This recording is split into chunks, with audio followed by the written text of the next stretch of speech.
దేవుని యొక్క నామమునకు మహిమ ప్రభావములు కలుగునుగాక.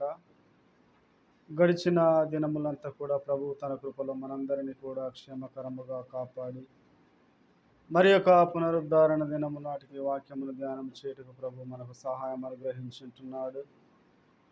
ఈ యొక్క 8వ తారీఖు 12వ నెల 2024 ఆదివారంకు గాను మనం ధ్యానం చేయనున్నటువంటి అంశము బైబుల్ ఆదివారం కింద మనము చూస్తూ ఉన్నాము. దైవావేశము వలన ఆదేశింపచేయనది అనేటువంటి అంశం మనము చూస్తూ ఉన్నాము. బాప్తిస్మమిచ్చు యోహాను జననము గురించి మనము ఈ యొక్క ఆదివారము మనము ధ్యానం చేస్తూ ఉన్నాము. ప్రార్థన చేసుకొని వాక్యంలో ముందు కొనసాగుదాము. పరిశుద్ధుడా, నీకే వందనాలు, స్తోత్రములు తండ్రి. ఈ సమయంలో మీ మాటలు మేము ధ్యానిస్తుండగా మీరు కృప చూపి మీ యొక్క ఆత్మ సహాయం దయచేసి మా అందరితో మీరే మాట్లాడమని యేసు నామమున ప్రార్థిస్తున్నాం తండ్రి, ఆమేన్. మంచిది. ప్రియమైనటువంటి దేవుని సంగమా, దేవుని బిడ్డలారా, ఈ యొక్క ఆదివారము మనము ధ్యానం చేసే అంశము దైవావేశము వలన ఆదేశింపజేయునది అని చెప్పి మనము చూస్తూ ఉన్నాము. అంటే దేవుని యొక్క వాక్యము మనల్ని ప్రేరేపించడము ద్వారా మనల్ని ఇతరులను ప్రేరేపించడము, నడిపించడము లేదా అని మనం చూస్తూ ఉన్నాము. దైవావేశము వలన అంటే దేవుని యొక్క వాక్యము మనల్ని ప్రేరేపించి ఆదేశింపజేయనదిగా ఉంటున్నది. దాని ద్వారా మనం ఇతరులను ఆయన సన్నిధికి నడిపించేటువంటి వారముగా ఉండాలని చెప్పి కూడా మనము చూస్తూ ఉంటున్నాము. బాప్తిస్మమిచ్చు యోహాను జననము గురించి కూడా మనము చూస్తూ ఉంటున్నాము. బైబుల్ ఆదివారం క్రింద కూడా మనము చూస్తుంటున్నాము. మంచిది. ప్రియమైనటువంటి దేవుని బిడ్డలారా, మనము ధ్యానం చేయడానికి ఉన్నటువంటి వాక్య పాఠములు మనము చదువుకొని ఉంటున్నాము. దానికి ముందుగా ఒక మాట చెప్తూ ఉంటున్నాను. మనము చూసినట్లయితే ఒక స్కూలు మనం పిల్లల్ని పంపించే సమయంలో ఆ యొక్క స్కూలు యాజమాన్యము, ప్రిన్సిపాల్ ఉండినప్పుడు అక్కడ ఎవరైతే పిల్లలు చదువుకోవడానికి వస్తుంటున్నారో వారందరూ కూడా మంచి ఉన్నతమైనటువంటి స్థానంలో ఉండాలి, మంచి విద్యను వారు అభ్యసించేటువంటి వారుగా ఉండాలని చెప్పి ఎవరైతే వారికి టీచింగ్ చేస్తుంటున్నారో, క్లాస్ టీచర్స్గా ఎవరెవరైతే ఉంటున్నారో ఆ యొక్క ప్రిన్సిపాల్ గారు ఏం చెప్తారంటే, మీరు మంచి వారికి అర్థమయ్యే రీతిగా బోధించి వారిని ఒక ఉన్నతమైనటువంటి స్థానంలో ఉంచాలని చెప్పినప్పుడు ఆ యొక్క టీచర్స్ కూడా వారు ఏం చేస్తారంటే వారికి అర్థమయ్యే రీతిగా క్షుణ్ణంగా వారిని చెప్పి ఒక ఉన్నతమైనటువంటి స్థానంలో ఉంచడానికి వారు ఉండేటువంటి వారుగా ఉంటున్నారని చూస్తామంటే, ఒకరు చెప్పడం ద్వారా వారు ఇంకొంచెము ఉత్సాహముగా ఉండి ఇతరులను మంచి మార్గంలో పెట్టడానికి మనం చూస్తూ ఉంటున్నాం. ఇంకా మనము కొన్ని సార్లు మనం చూసినప్పుడు కొంతమంది ఒక్కొక్కరిని ప్రేరేపించి నువ్వు ఈ పని చేయి లేదా నువ్వు ఈ కార్యం చెయ్యి అని చెప్పినప్పుడు వారు ఒకరు ప్రేరేపింపడం దానిని బట్టి వారు అలా చేస్తూ ఆ యొక్క కార్యములు ముందుకు వెళ్ళేటువంటి వారుగా ఉంటున్నారని చెప్పి కూడా మనము చూస్తూ ఉంటున్నాము. అయితే మనము చదివినటువంటి ఈ యొక్క భాగము మొదటి రాజుల గ్రంథము 19వ అధ్యాయము మొదటి నుంచి చివరి వరకు కూడా మనము చదువుకొని ఉంటున్నాము. ఈ యొక్క భాగంలో మనం చూస్తే మొదటి వచనం నుంచి 8వ వచనం వరకు కూడా హేరోబు కొండకు ఏలియా ప్రయాణం చేయడం గురించి మనము చూస్తూ ఉంటున్నాము. అక్కడ యెజబెలు అతనిని బెదిరించడము, అక్కడి నుంచి తాను వెళ్ళిపోవడం గురించి కూడా మనము చూస్తూ ఉంటున్నాము. ఈ యొక్క భాగంలో 9 నుంచి 18 వరకు ఉన్నటువంటి వచనాలలో చూస్తే ఏలియా దేవునిని కలుసుకొనుట, దేవుడు ఏలియాని కలుసుకోవడము, ఏలియా దేవుని కలుసుకోవడం గురించి మనము ఈ యొక్క మాటలలో మనము చూస్తుంటున్నాము. 9వ వచనం మనము చూస్తే 9-10 వచనాలు, అచ్చట ఉన్న ఒక గుహలో చేరి బస చేసెను. యెహోవా వాక్కు అతనికి ప్రత్యక్షమై, ఏలియా ఇచ్చట నీవేమి చేయుచున్నావని అతనిని అడగగా, అతడు ఇశ్రాయేలు వారు నీ నిబంధనను త్రోసివేసి నీ బలిపీఠమును పడగొట్టి ప్రవక్తలను ఖడ్గము చేత హతము చేసి సైన్యములకు అధిపతియగు దేవుడు యెహోవా కొరకు మహారోషము గలవాడిని, నేను ఒక్కడను మాత్రమే మిగిలి ఉన్నానని, వారు నా ప్రాణము కూడా తీయుటకై చూచున్నారని మనవి చేసెను. అంటే ఇక్కడ ఈ యొక్క భాగంలో చూస్తే దేవుడు మోషేను అడిగినప్పుడు తాను అక్కడ జరిగినటువంటి విషయాలు తెలియపరుస్తుంటున్నటువంటి సందర్భం మనము చూస్తూ ఉంటున్నాము. ఇంకా మనము చూస్తే కూడా ఆ 12వ వచనంలో అక్కడ గాలి మెరుపులు కొన్ని కొన్ని అక్కడికి వచ్చిన సందర్భంలో అదంతా కూడా నిమ్మలించిన తర్వాత ఒక స్వరము వినబడెను అని చెప్పి మనము ఆ యొక్క 12వ వచనం చివరి భాగంలో మనం చూస్తాము. దేవుడు మాట్లాడేది మాట్లాడుతూ ఉన్నాడు. అప్పుడు ఏలియా దానిని విని దుప్పటితో ముఖమును కప్పుకొని బయలుదేరి గుహలో వాకిట నిలిచెను.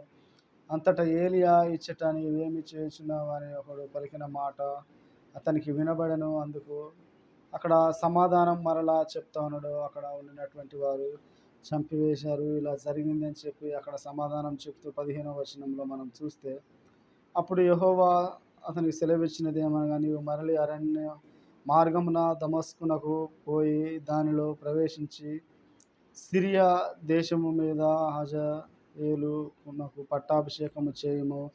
అక్కడ కొంతమందికి పట్టాభిషేకం చేసి తర్వాత ఏం చెప్తా ఉన్నాడంటే, షాపాతు కుమారుడైన ఎలీషాకు అభిషేకము చేయమంటే నీకు మారుగా ప్రవక్త అయి ఉండుటకు అబ్నమేలుహోలైన షాపాతు కుమారుడైనటువంటి ఎలీషాకు నీవు పట్టాభిషేకము చేయము అని చెప్పి దేవుడు ఇతనిని ప్రేరేపించినటువంటి విధానం మనము చూస్తూ ఉన్నాము. ఈ దేవుడు ఈ యొక్క ఏలియాను ప్రేరేపించి చెప్తాను, నువ్వు వెళ్ళి అక్కడ రాజులుగా మీరు పట్టాభిషేకం చేయండి, తర్వాత నీకు మారుగా నీ తర్వాత ప్రవక్తగా ఉండేటువంటి వ్యక్తి ఎవరంటే ఎలీషాకు నీవు అతనిని పిలిచి అతనిని అభిషేకించుము అని చెప్పి దేవుడు దైవావేశము వలన ఇక్కడ మనము చూస్తూ ఉన్నాము. ఏలియాను ప్రేరేపింపగా ఏలియా అక్కడి నుంచి వెళ్ళినటువంటి విధానం మనము చూస్తూ ఉంటున్నాము. దేవుడు ఏలియాను ప్రేరేపించాడు, దేవుడు ఏలియాతో మాట్లాడుతూ ఉన్నాడు, తెలియపరుస్తూ ఉంటున్నాడు. ఈ యొక్క భాగంలో మనం చూస్తే ఏలియా దేవుని కలుసుకున్నట, దేవుడు ఏలియాతో మాట్లాడడం గురించి మనము ఉన్నటువంటి వచనాలు మనం చూస్తూ ఉంటున్నాం. ఈ 15, 16 వచనాలలో మనము చూస్తే, నీకు మారుగా మరలా ఎవరు ఉండాలంటే ఎలీషా ప్రవక్తగా ఉంటాడు, నువ్వు అతనికి అభిషేకము చేయమని అక్కడ చెప్పినటువంటి మాటలు మనము చూస్తూ ఉంటున్నాం. అయితే దేవుడు ఇక్కడ ఏలియాను ప్రేరేపిస్తూ ఉన్నాడు, దైవావేశము వలన ఆదేశింపజేయుచున్నటువంటి మాటలు మనము ఇక్కడ చూస్తూ ఉంటున్నాము. ఇంకా మనము కిందికి వస్తే 19వ వచనం నుంచి కూడా మనం చూస్తే, ఈ 19వ వచనము నుంచి కూడా మనము గమనించినట్లయితే చివరి వరకు కూడా ఎలీషాకు పిలుపు, అంటే దేవుడు దైవావేశముతో ఆదేశింపజేసినప్పుడు అదే విధముగా వెళ్ళి ఇక్కడ ఏలియా దేవుడు ఏదైతే ప్రేరేపించాడో, ఏదైతే తెలియపరిచాడో, ఏమైతే చేయమని చెప్పాడో అది చేయడానికి ఇక్కడ ఏలియా వెళ్ళినటువంటి సందర్భం మనం ఇక్కడ చూస్తూ ఉంటున్నాము. అంటే దేవుడు ప్రేరేపిస్తూ ఉన్నాడు, నువ్వు అక్కడికి వెళ్ళి ఇలా దేవుడు మాట్లాడి తెలియపరుస్తూ ఉంటున్నాడు, నువ్వు అక్కడికి వెళ్ళమని చెప్పినప్పుడు అక్కడ ఎలీషా నిమిత్తము అక్కడ ఏలియా వెళ్ళినటువంటి వాడుగా మనం చూస్తూ ఉంటున్నాము. ఇంకా చూస్తే 19వ వచనం నుంచి 21వ వచనం వరకు కూడా ఏలియా అచ్చట నుండి పోయి తర్వాత అతనికి షాపాతు కుమారుడైన ఎలీషా కనబడెను. అతడు తన ముందరనున్న 12 అరకల ఎడ్ల చేత దుక్కి దున్నుచు 12వ అరక తాను తోలుచుండెను.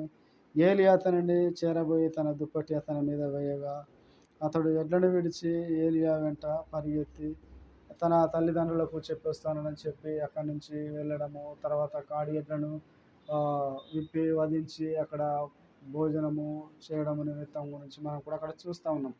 అంటే దేవుడు ప్రేరేపించడంతో ఇక్కడ ఏలియా వెళ్ళి ఎలీషాకు పిలుపునివ్వడంతో తాను వస్తున్నాడు. పిలిచినప్పుడు తాను ఖాళీగా ఏమీ ఉండినటువంటి వాడిగా కూడా ఎలీషా లేడు. తాను పని మీదనే ఉంటున్నాడు, ఉండి అరకలు దున్నుతా ఉన్నాడు. తన ముందు 12 అరకలు ఉన్నాయని చెప్పి ఇతను 11 అరకలున్నాయి. ఇతను 12వ వాడు వెనకాల ఉండి దున్నుతా ఉన్నాడు. అటువంటి సమయంలో దేవుడు ఏలియా ద్వారా ఎలీషాను పిలిచాడు. పిలిచినప్పుడు తాను దైవావేశం వలన ప్రేరేపింపబడి అతను కూడా ఆ యొక్క అరకను విడిచి వచ్చినటువంటి వాడుగా ఉండి ఏలియాను వెంబడించినటువంటి వాడుగా ఉంటున్నాడని చెప్పి మనం చూస్తా ఉన్నాం.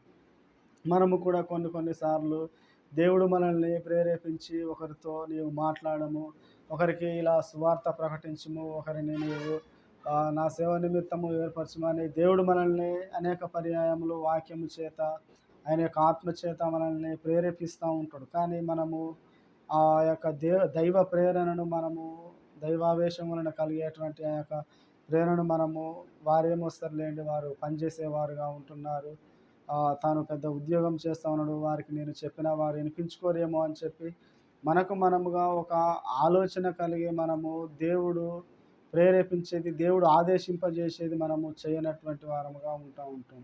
అని అలా ఉండకూడదని చెప్పి ప్రభు జ్ఞాపకం చేస్తున్నాడు. ఇక్కడ ఏలియాను దేవుడు ప్రేరేపించగా తాను వెళ్ళి మరి అక్కడ ఎలీషాను పిలుస్తా ఉన్నాడు. మరి ఎలీషాను చూసినప్పుడు మరి ఇతను అరక దున్నుతా ఉన్నాడు కదా, ఇతన్ని పిలిస్తే వస్తాడా రాడా అని చెప్పి కూడా అక్కడ సందేహింపాలి. ఎందుకంటే దేవుడు చెప్పాడు కనుక తాను చేయడానికి ఇష్టపడ్డాడు. దైవావేశం వలన దేవుడు ఏదైతే ప్రేరేపించాడో, ఏదైతే తెలియపరిచాడో అది తప్పకుండా చేయడానికి ఇష్టపడినటువంటి వాడుగా ఏలియా ఉంటున్నాడు. మనల్ని కూడా దేవుడు అనేక పర్యాయాలు ప్రేరేపిస్తూ ఉంటాడు, చెప్పమని ప్రేరేపిస్తూ ఉంటాడు, సువార్త ప్రకటించమని ప్రేరేపిస్తూ ఉంటాడు, ఒకరిని సంఘములో సేవ గురించి ప్రేరేపించి తెలియపరుస్తూ ఉంటాడు. కానీ అప్పుడు మనం ఏం చేస్తామంటే వీరు ఇంతే కదా, వీరు పెద్దగా చదువుకోలేదు కదా, వీరు ఏం తెలియపరుస్తారులే, వీరు ఏం చేస్తారులే అని చెప్పి చూస్తూ ఉంటాం. లేదంటే ఇతను మంచి వర్క్ చేస్తూ ఉంటున్నాడు, మంచి షాపు పెట్టి ఒక ఉన్నతమైన స్థానంలో ఉంటూ ఉన్నాడు, ఇతన్ని మరి సేవకు రమ్మని దేవుడు చెప్పిండని నేను చెప్తే అతను నా మాట వింటాడా, అతనికి ఉండిన సమస్తమును విడిచిపెట్టడు కదా, నేను దీనికి చెప్పడం ఎందుకులే అని చెప్పి కొన్నిసార్లు మనము దేవుడు దైవావేశం వలన ప్రేరేపించి ఆదేశింపజేసినటువంటి మాటలను కూడా మనం ఏం చేస్తామంటే పక్కకు పెట్టేటువంటి వారముగా ఉంటాం. దేవుని యొక్క మాటలను మనము అలక్ష్య చేసేటువంటి వారముగా ఉంటాం. అలా ఉండకూడదని చెప్పి ప్రభు జ్ఞాపకం చేస్తూ ఉంటున్నాడు. అదే ఇక్కడ ఏలియా మాట తప్పకుండా దేవుని యొక్క మాట దైవావేశం వలన వెళ్ళి అతనికి తెలియపరిచినప్పుడు, అతను ఆదేశింపజేసినప్పుడు తాను కూడా ఏలియాను వెంబడించినటువంటి వాడుగా ఉంటున్నాడని చెప్పి మనం గమనిస్తూ ఉంటాం. ఇంకా మనము చూస్తే కూడా యేసుక్రీస్తు ప్రభు వారు కూడా తాను వెళ్ళేటువంటి సమయంలో సుంకపు మెట్టు దగ్గర ఉండినటువంటి మత్తయిని చూసి అక్కడ నీవు నన్ను వెంబడించమంటే తాను ఒక పని మీదనే ఉంటున్నాడు, అతను ఉద్యోగము చేస్తూనే ఉంటున్నాడు. కానీ దేవుడు చెప్పినప్పుడు అతను తప్పకుండా వెంబడించినటువంటి వాడుగా ఉంటాడు. అంటే మనము ఇతరులకు దైవావేశం వలన దేవుడు మనకు ఏదైతే ఆదేశింపజేస్తూ ఉంటున్నాడో, ఏదైతే తెలియపరుస్తూ ఉంటున్నాడో మనము ఇతరులకు తెలియపరిచేటువంటి వారముగా ఉండాలి. ఇతరులకు మనము చెప్పేటువంటి వారముగా ఉండాలి. మనం చెప్పలేని ఎడల దేవుడు ఆదేశింపజేయనిది మనము చెప్పకుంటే దేవుని యొక్క కార్యము ముందుకు కొనసాగదని చెప్పి మనము ఈ మాటలు మనము గుర్తు చేసుకోవచ్చు. అంటే దేవుడు ఏదైతే తెలియపరుస్తూ ఉంటాడో అది చేయడానికి మనము ఇష్టపడేటువంటి వారముగా ఉండాలి, చేసేటువంటి వారముగా ఉండాలని చెప్పి ప్రభు జ్ఞాపకం చేస్తున్నాడు. ఏదైతే ఆదేశించి ఏదైతే తెలియపరుస్తాడో, ఏదైతే చూస్తాడో చెప్తాడో మనం అది చేయాలి. యేసుక్రీస్తు ప్రభు వారు కూడా సముద్రపు ఒడ్డున వెళ్ళేటువంటి సమయంలో పేతురుని దేవుడు పిలుస్తాడు. వారేమి ఖాళీగా ఉన్నటువంటి వారు కాదు, వారికి ఒక పడవ ఉన్నది, చేపలు పడతా ఉన్నారు, వారంతా కూడా మంచి పని ఉన్నది, వారికి చేతి నిండా ధనం కూడా వస్తుందని చెప్పి మనం అర్థం చేసుకోవచ్చు. చేపలు పట్టేవారు ఒక ఓడకు ఓనర్ కలిగి ఉన్నాడంటే మామూలు విషయం కాదు. కానీ వారు అంత ఉండినప్పటికీ కూడా దేవుడు వారిని ఆదేశింపజేసి పిలిచినప్పుడు వారు వచ్చి ఉంటున్నారు. అదే మనమైతే ఏం చేస్తామంటే దేవుడు మనల్ని ప్రేరేపించినా కూడా వారికి ఇన్ని ఉన్నాయి కదా, వారు ఏమొస్తారులేండి, వారికి ధనం ఉన్నది, అన్నీ ఉన్నాయి సమృద్ధిగా, వారు రారులే, దేవుని ఆరాధించేవారంటే కడు బీదవారే అని చెప్పి మనం కొన్నిసార్లు అటువంటి దృక్పథము కలిగి, అటువంటి ఆలోచన కలిగి ఉండేటువంటి వారముగా ఉంటాం. అలా ఉండకూడదని చెప్పి ప్రభు జ్ఞాపకం చేస్తాం. దేవుడు మనకు వాక్యం చేత దర్శనం చేత ఏదైతే మనకు ప్రేరేపిస్తాడో, ఏదైతే మాట్లాడతాడో, ఆదేశింపజేసిన దాన్ని మనం చేసేటువంటి వారముగా ఉండాలని చెప్పి ప్రభు జ్ఞాపకం చేస్తూ ఉంటున్నాడు. అందుకనే ఇక్కడ మనం చూస్తే ప్రాముఖ్యంగా ఈ యొక్క చదివినటువంటి ఈ యొక్క భాగంలో 19వ అధ్యాయము మొదటి నుంచి చివరి వరకు చదివాం. కానీ దీంట్లో ఆహ్, 16వ వచనం ఒకటి, 19-21 వరకు ఉండినటువంటి ఈ యొక్క వచనములు చాలా ప్రాముఖ్యం అని చెప్పి కూడా మనము చూడవచ్చు. అంటే దేవుడు ఆదేశించినది, చెప్పినది ఏలియా చేశాడని చెప్పి మనము చూస్తూ ఉంటున్నాము. ఇంకా మనము చూస్తే కూడా దేవుడు తన యొక్క శిష్యులతో ఏమని చెప్తా ఉన్నాడు, దేవుడు ఏం మాట్లాడంటే, మీరు సర్వలోకమునకు వెళ్ళి సర్వ సృష్టికి సువార్తను ప్రకటించుడని ఆదేశింపజేశాడు. ఆదేశించినప్పుడు తన యొక్క శిష్యులు ఆయా దేశములు వెళ్ళి దేవుని యొక్క సువార్తను వారు వెదజల్లినప్పుడు అనేకులు కూడా ఈ దినమున మనము కూడా ప్రభు యొక్క రక్షణను తెలుసుకొని ఆయన యొక్క రక్షణలో మనం ఉంటున్నామంటే దేవుడు ఏదైతే వారికి ప్రేరేపించాడో, దైవావేశం ఏదైతే కలిగించినదో వాక్యము చేత, ఆయన యొక్క ఆత్మ చేత ఆదేశింపజేసినది వారు చేశారు. మనము కూడా ఈ దినములలో దేవుడైతే మనల్ని ఏదైతే ఆదేశింపజేస్తూ ఉంటున్నాడో అది చేసేటువంటి వారముగా ఉండాలని చెప్పి ప్రభు జ్ఞాపకం చేస్తూ ఉంటాడు. ఇక మనము చూస్తే కూడా యోహాను యోహాను రాసినటువంటి పత్రిక ప్రకటన గ్రంథము, యోహాను రాసినటువంటి ఈ యొక్క ప్రకటన గ్రంథము మనం చూస్తే యోహాను రాసిన ప్రకటన గ్రంథము 10వ అధ్యాయము మొదటి నుంచి చివరి వరకు ఈ యొక్క భాగంలో మనము చూస్తే 11వ వచనముల వరకు కూడా ఈ యోహాను రాసినటువంటి ఈ యొక్క ప్రకటన గ్రంథము మనము చూసినట్లయితే దేవుడు తనను ప్రేరేపించి జరగబోయేటువంటి సంగతులను తెలియపరిచినప్పుడు ఇతను పద్మస్తీపంలో ఉండి ఈ యొక్క ప్రకటన గ్రంథము రాసినటువంటి వాడిగా మనం చూస్తూ ఉంటున్నాం. దైవావేశమున అంటే దేవుడు తనను ప్రేరేపించి, దైవావేశము అంటే తాను దేవుడైతే వాక్యము చేత లేకుంటే ఆత్మలో వశుడై అతను ఏదైతే ప్రేరేపిస్తున్నాడో ఆదేశింపజేస్తూ ఉంటున్నాడు. అది ఇక్కడ యోహాను చేసినటువంటి విధం మనము చూస్తూ ఉంటున్నాం. అంటే దేవుడు ఆదేశించినది తను చేస్తూ ఉన్నాడు అని చెప్పి మనం గమనించవచ్చు. 8వ వచనము ఇక్కడ చూస్తే 8వ వచనం నుంచి 11వ వచనం వరకు కూడా, అంతటా పరలోకము నుండి నేను వినిన స్వరము మరల నాతో మాట్లాడుచు, నీవు వెళ్ళి సముద్రం మీద భూమి మీద నిలిచి ఉన్న ఆ దూత చేతిలో విప్పబడి ఉన్న ఆ చిన్న పుస్తకము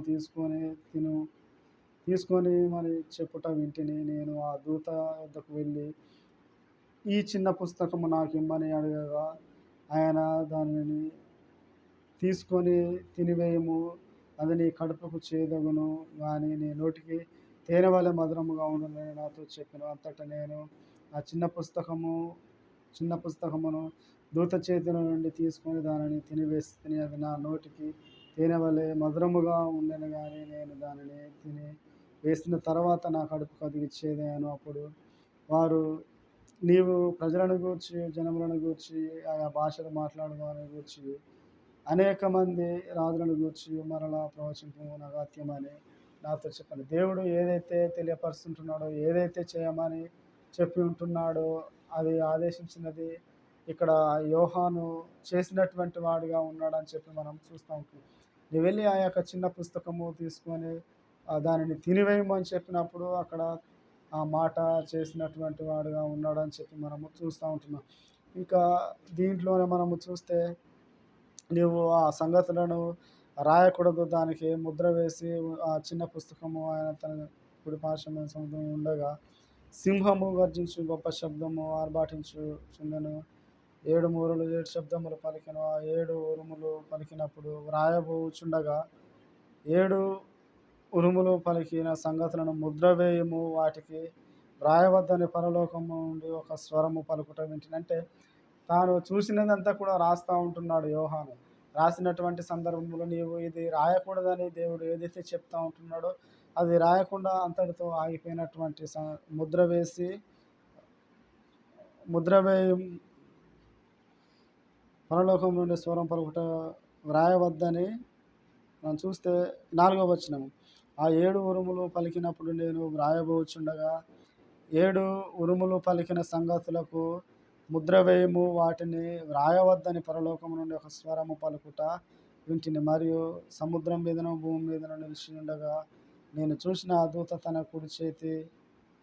కుడి చేయి ఆకాశము తట్టు ఎత్తి పరలోకమందున్న వాటిని, భూమిలో ఉన్న వాటిని, సముద్రంలో ఉన్నటువంటి వాటిని సృజించిన యుగములు జీవించున్న వానితో ఒట్టు పెట్టుకోమని ఆలస్యం చేయకుండా చెప్పాను. అయితే ఇక్కడ మనం చూస్తే ఎంత కాదు కానీ ప్రియులారా, ఇక్కడ మనం చూస్తే దేవుడు ఏదైతే వ్రాయవద్దు అని చెప్పాడో, ఏదైతే ఆదేశించాడో అది చేయకుండా ఇక్కడ యోహాను ఈ యొక్క ప్రకటన గ్రంథంలో ఉన్నటువంటి విధానం చూస్తాం. నువ్వు అది తినివేయము అని చెప్పినప్పుడు దేవుడు ఏదైతే చెప్పాడో అది చేసినటువంటి వాడుగా ఉంటున్నాడు. పేతురు కూడా అక్కడ మనము కొర్నేలు ఇంటికి వెళ్ళినప్పుడు చూస్తే చతుష్పద జంతువులను అక్కడ కనబడినప్పుడు నువ్వు వాటిని తినివేయము అన్నప్పుడు, ప్రభువా నేను ఎన్నడైనా తినివేశానంటే, నేను చెప్తా ఉన్నా పరిశుద్ధమైనది, నువ్వు ఎలా అపవిత్రముగా అశుద్ధముగా ఇస్తా ఉన్నావు, నువ్వు వెళ్ళు అని చెప్పినప్పుడు అక్కడ పేతురు వెళ్ళి ఆ యొక్క కార్యం చేసినటువంటి విధానం కూడా మనము చూస్తూ ఉంటున్నాం. అంటే దేవుడు ఏదైతే తెలియపరుస్తాడో, దేవుడు ఏదైతే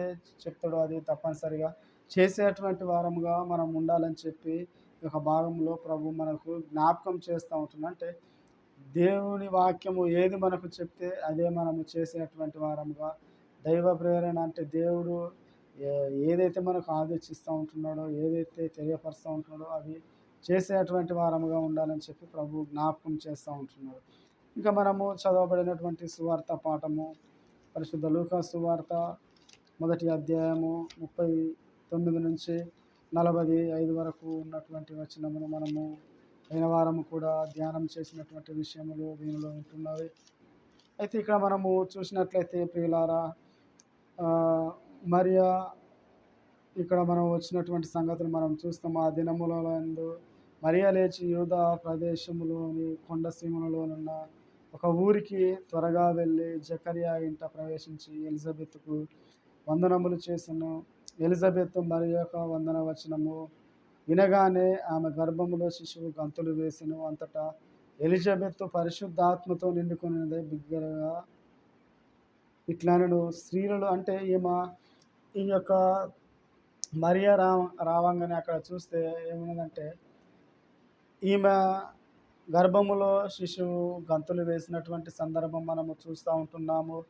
ఇక ఈమె ఏమైనదంటే ఎలిజబెత్ పరిశుద్ధాత్మతో నిండుకొనినదై, దైవావేశమునంటే ఈమె ఆత్మచేత నింపబడి ఆత్మపూర్ణురాలై బిగ్గరగా ఇట్లా నేను ప్రవచిస్తూ ఉన్నది, తెలియపరుస్తూ అంటే దైవాత్మ ఈమెలో ఉండి చెప్పేటువంటి మాటలు ఏంటంటే, స్త్రీలలో నీవు ఆశీర్వదింపబడిన దానవు, నీ గర్భఫలము ఆశీర్వదింపబడును, నా ప్రభువు నా తల్లి యొద్దకు వచ్చుట నాకెలాగూ ప్రాప్తించను, ఇదిగో నీ శుభవచనము నా చెవిన పడగానే నా గర్భములోని శిశువు ఆనందముతో గంతులు వేసెను. ప్రభువు ఆమెకు తెలియజేయించిన మాటలు సిద్ధించునుగాక, కనుక నమ్మిన ఆమె ధన్యురాలు అని చెప్పి మనం చూస్తాం.